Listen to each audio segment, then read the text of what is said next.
والصلاة والسلام على رسول الله وعلى آله وصحبه أجمعين. يقول المؤلفان رحمهما الله في كتاب البلاغة الواضحة: باب تقسيم الاستعارة إلى المرشحة ومجردة ومطلقة. تقسيم الاستعارة إلى مرشحة ومجردة ومطلقة. إذا عندي أنجانجينو باوغا إنه الاستعارة هو نوع من مجاز العقلي. أنجانجينو باوغا الاستعارة من المجاز اللغوي، وهو تشبيه حذف أحد طرفيه فعلاقتها المشابهة دائما، وهي قسمان: تصريحية ومكنية. دونك درس جميع في الدين. ثم يوتدن كنيم كدي تقسيم الاستعارة من حيث الأصل والتبعية. إنه لين أصلية إذا كانت هري تقسيم نؤرا كنيم كدي وندما استعارة سووني هرا كو تصريحية مواي ونو كدي أصلية، مواي كدي ونو تبعية. إذا كان كاستعارة أندوغي دون كو مشتق بمعنى كو اسم الفاعل اسم المفعول إن يونو كو تبعية. ستينو وني اسمه كو جامد إنمو كو أصلية. هندنون كو اعتبار أخرى دارتين كونو وني دون كو من حيث الملائم ساودي كو نتيكو استعارة وولا هون دي هانغسا، سواء كان كو تصريحية أو كو مكنية، وولا كو يادي مشبه أون يولا كو يادي أونو مشبه بي أون كسا وولي هون دي يادون دي مشبه بي أون كو نونو إنتي مرشحة. الله سبحانه وتعالى أون دالي أولئك أولئك الذين اشتروا الضلالة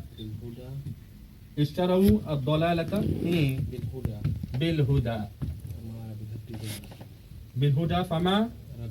ربحت تجارتهم. اوكي جون كون وني استعارة المرشحة كم من حيث الملائم سنداري دو أولئك الذين اشتروا كدو استعارة دوهي استعارة كونو سودو بهونو مجري نو سودة تاكي. دونك ياندي دو كونو اشتروا بمعنى اختاروا دونك اشتروا دو كم بمعنى هونو اختاروا أولئك الذين اختاروا الضلالة بالهدى. هذا فاهمك كا. دونك ان عندي دو اشتروا كونو بمعنى الشراء سودو الشراء جونن كو هوندum yaadata e soodugol ko gaña ko perdugol ma no honnum gañagol Allah subhanahu wa ta'ala o ini fama rabihat o yijaka soodugol gol no yaadi honnum ar-ribhu wat-tijara jonnon ko e ndaru do ko mushabba ko hombe nandina do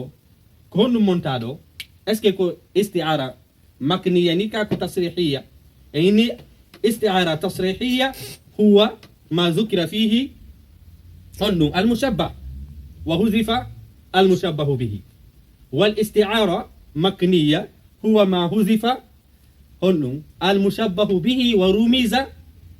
بشيء من لوازمه ورمز شيء من لوازمه. جنون دو يعني أولئك الذين اشتروا الضلالة بالهدى فشبه نندنا هنو الكفر هنو بالضلال. هذا كفر كونو كمشبه. دونك الله سبحانه وتعالى إني دو ضلال دو كو كان كونو مشبه به. دونك فرمز هنو be Allah subhanahu wa ta'ala yeti en yewterega tawata den on ko yaadata wukka ka isti'ara on yarata no yido ishtara sa soodugol ko e ngeygu jeya. si tawi woni no ko ikhtaru windi do hande halfere do ala ko yaadi e nde halfere do. mi anda sen fami ko woni murashah. c'est que si tawi woni a wawli yewtere addi isti'ara tasrihi yawu makni yawu tawi ko wowluɗa kon hal fere no ton yaadunde e mushabbahu bi on tawata mushabbahu bi on tun wawi yadude nde hunde ɗon par ce que mushabbahu bi on akonu abdalal donc shira ɗuma isti'ara on konto dogi ko soodugol noon ko honɗum jeeya e nder soodugol sa soodi no jeeya e nder gañagol no jeeya ko innete attijara donc andi nde ɗo hal fere addama hunde nde tawata ka isti'ara on dogi ɗon no yaadi e mushabbahu bihi on ko ɗum innete al murashaha bimana limadha sumiya murashaha ko ɗum woni murashaha yani al muqawwiya al muakkida c'est que ko tentinayi ɗum yewtere nden Allah inni ɓe soodi majjere nden ɓe soodiri majjere nden honɗum pewal maɓɓe ngal Allah noon inni ɓe heɓa to ngeyguji maɓɓe ɗin to naaki ngeyguji maɓɓe ɗin to naaki jaka en andi ɗo soodugol ngol no yaadi on ɗum e ngeygu isti'ara on ka dogi ɗon no yaadi e halfere wolande yeeso nden ko ɗum innete ɗum noon ko tentingol ko ɗum ɓeynimo ɗo huwa isti'ara tasrihiya aw isti'ara ko ɗum woni tasrihiya e honɗum kañum kadi murashaha summiya murashaha en wola ɗo joni ko ɗum ɓeynani murashaha li annahu dhukira ma'aha mulaimu lmushabbahu bihi mulaimu mushabbahu bihi enen inni akon huwa ashira mera se fami donc ɗuma ishtarawu dalalata bilhuda fama rabihat tijaratuhum wattijara yulaim ashira fami ke ando ok donc enen en andi honno isti'ara da'iman ko dogata ko ya gollitir halfere nde tawata hara halfere nde wona ma'ana asli mayre on golli par ce que ni goɗɗo sodata majjere par ce que majjere wona hunde iyetende sakko sooda kono Allah subhanahu wa ta'ala on o acci ikhtaru o gollitiri ishtaraw o addi halfere yaadayde e ishtaraw on huwa al mulaim lil mushabbahu bihi falidhalika summiya honɗum summiya isti'ara al murashaha kono non woni al murashaha bimana al muqawwiya wal muakkida kono woni do ulaika alladhina sharaw ad-dalalata bil huda fama rabihat tijaratuhum wa qala al buhturi يؤدون التحية من بعيد إلى قمر من الإيوان بادي يؤدون التحية من بعيد إلى قمر ene yini ɗo honnon ko wondema hiɓe totta salminangu ko woɗɗa yu'adduna tahiyata min ba'id hiɓe totta salminangu ka woɗɗi e faade hombo e lewru ndu innugol ɗo hiɓe totta salminango hollila wondema ila qamarin ɗo معنى ما كون ليس حقيقة وإنما أريد فيها المجاز بس كيف ينو إنه هبيكو وني القرينة كونكو هل فرق سالتون يا فامو معنى الحقيقي دونك هذا مري معنى الحقيقي ومعنى المجاز إنه المجاز هو نوع من مجاز اللغوي جونو مجاز هنا مري اعتبارات جبوي إلى سندينو مدو تصريحية هونو مكنية هون أصلية هون تبعية عند أن يسند دمدو باعتبار الملائم وهو المرشحة والمجردة والمطلقة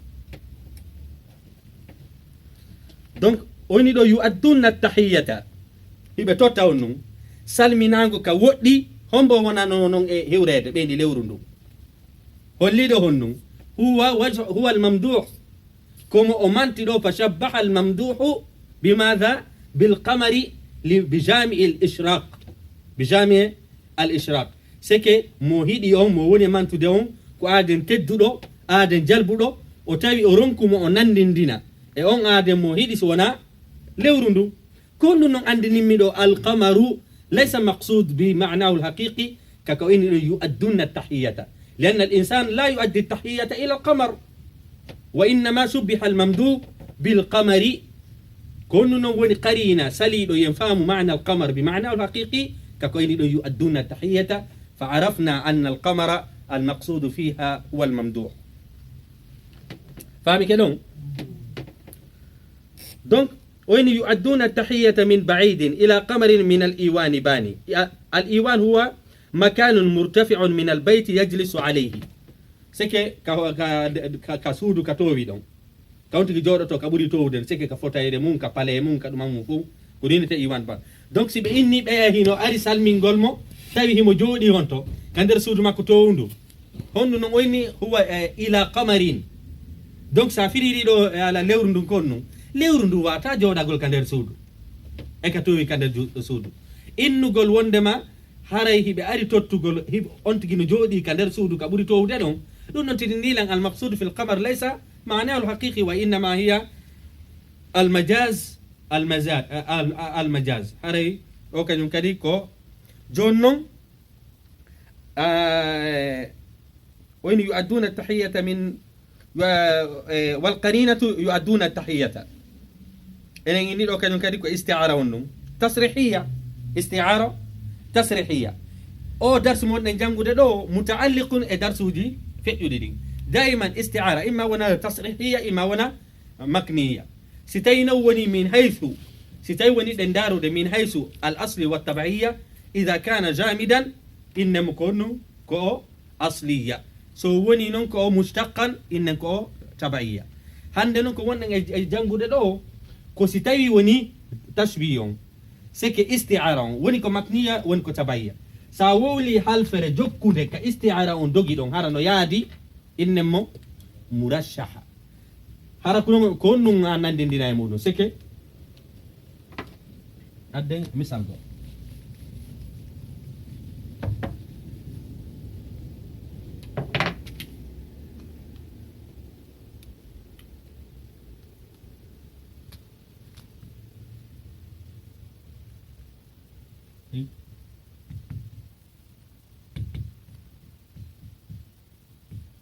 اكتست الأرض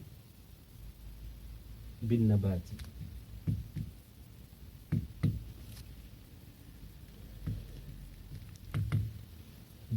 والزهور.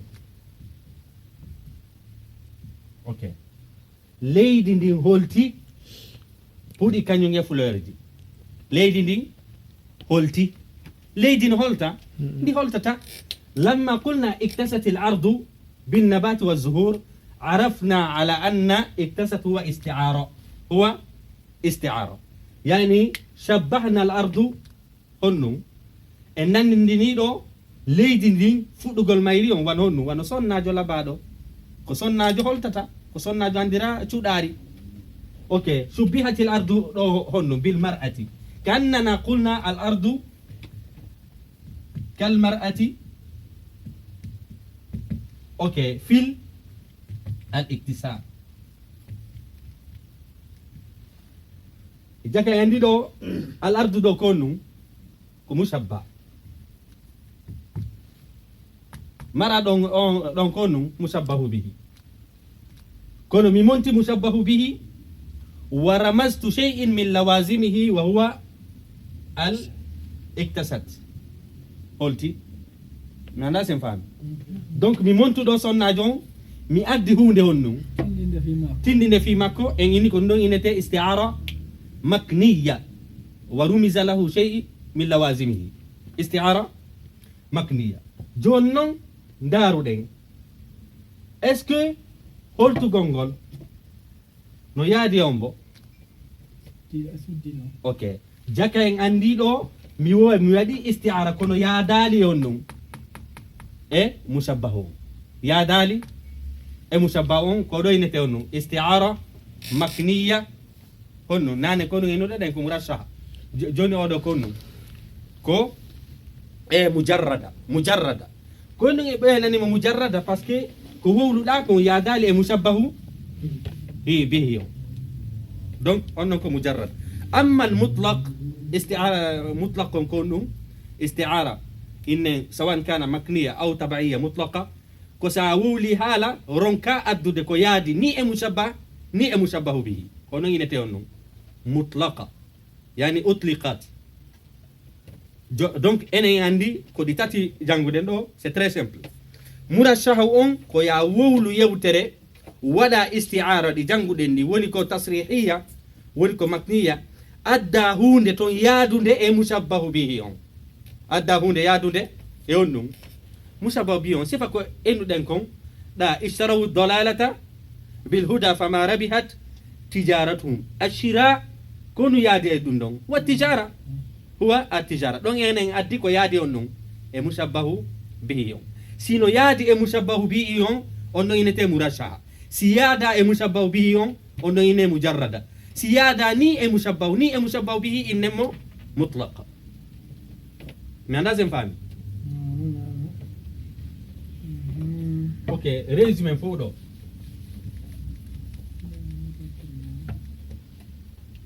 aɗen mari mushabba bihi eɗen mari mushabba joni noon murashaha on a kon ɗum ko ya waɗu tashbih aw isti'ara ɗi janngunoɗen ɗin woni ko tasrihiya woni ko makniya ɗi ɗiɗi kala hiɗi doga e mum ko jannguɗen ɗo si tawi ko wowluɗa kon ko yewtere nde yewtuɗa nden halfere dugunande e isti'ara on sa woli mushabbahu bihi on yeeso tawi halfere nden no yaadi e ko yewtaka e mushabbahu bihi on ɗum ɗon inne murashaha murashaha enen ini ko ɗum woni murashaha ko muakkada muqawwiya joni noon kon noon Allah inni fama rabihat ulaika alladina ishtaraw ashira ini ɗo kon ɗum ashira ko soodugo yeeso ɗo noon kon ɗum mushabbahu bihi on ari ishtaraw dalalata bil huda fama rabihat arribhu wa tijara ko ɗo woni mushabbahu bihi jaka en andi isti'ara on ka dogi ɗon no yaadi e on ɗum e mushabbahu bihi on ko ɗum no inete murashaha mi anda sen faami faami keɗon joni tawi tun haray ko waɗa kon musabbahu ino yaade musabbahu bihi on haray ko ɗum woni si tawi woni isti'ara on ka doginaɗo on ka isti'ara on doginaɗo on no yaadi e mushabbahu bihi on ay ko ɗum woni murashaha voilà oɗo noon o inneteɗo ɗo mujarrada oɗo kañum konnum oɗo kañum jaɓata yaadude e mushabbahu bihi on kanko ko mushabbahu on o yaadata e muɗum kanko konnum o yaada e on bo mushabbaha on o yaadata e mushabbahu bihi on kono innete mujarrada li annahu ko fiyanɗum ɓe nayi mujarrada par ce que o ɓoorike kala ko nandintamo e mushabbahu bihi on o ɓoorike kala ko nandintamo e mushabbahu bihi on jaka en andi murashaha ko akso num mujarrad murashaha oɗo ko tabe li mushabbahu bihi mujarrada non ko tabe li mushabbah o non tatabo kombo moɓe inni on ɗo mutlaqa oɗo kañum ko ya waɗu isti'ara dogina isti'ara woni ko makniya woni ko tasrihiya kono hara o yaadali ni e mushabbahu bihi ni e mushabbah ko lidhalika summiya mutlaqan li'annahu mutlaqun an mushabbahu bihi an ityan al-mula'im li mushabbahu bihi wal mushabbah mi anda sen faami sike ko point ji tati ɗo jannguɗen ko imma isti'ara on jokka mushabbahu bihi on ɗo innete on non murashaha imma isti'ara on jokka mushabbahu on ko on ɗon inneten mujarrada imma hara o jokkali ni mushabbahu bihi ko on ɗo innete mutlaqa jake en anndi ɗo ko yaadugol ngol o darsu men ɗo hannde wona fii ko isti'ara on jannguɗen ko mula'im on sikki ko yaadata kon Allah inni ɓen soodugol noon e yeeygol ko ɗum jokki ko ngeygu kon tun jokki ko heɓugol ko wiyete arriba faami ke ɗo ka ok fa masalan simini ɗo tabassama albarqu fa adaa hawlahu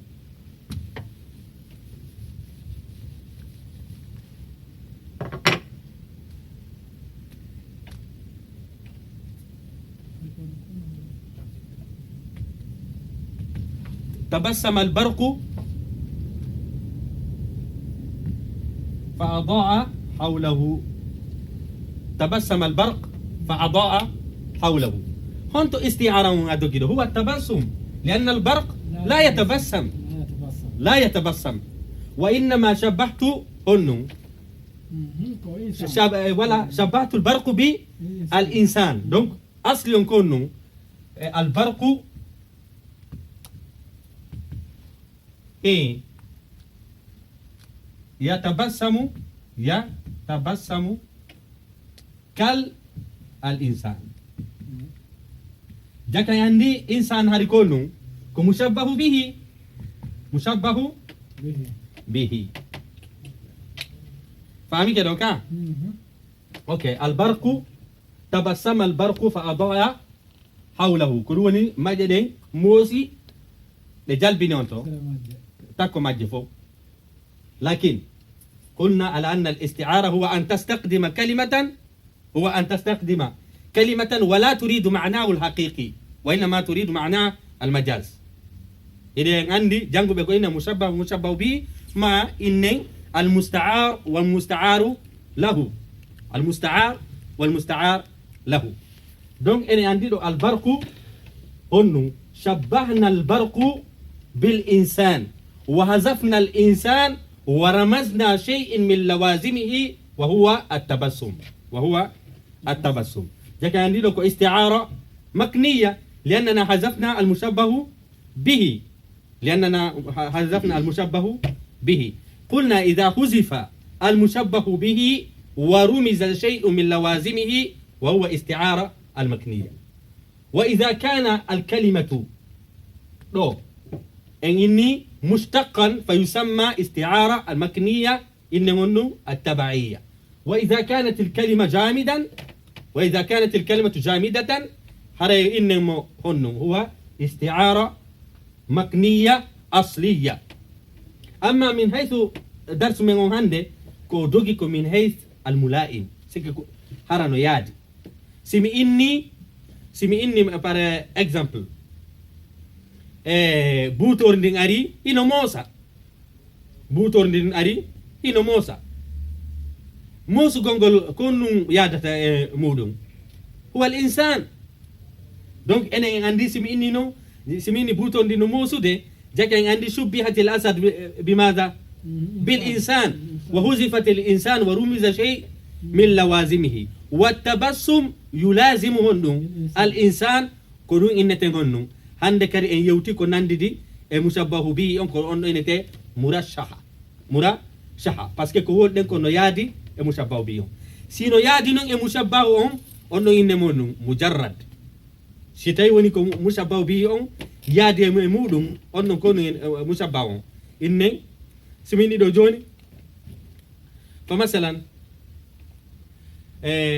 أدي مثال go أنا إني دوكو مرشحة دوكو نو دوكو مجرد في هنو باسكو أدي مثال go مسك دارسو نفهم هذا إلين قطع وزير الداخلية par exemple قطع الوزير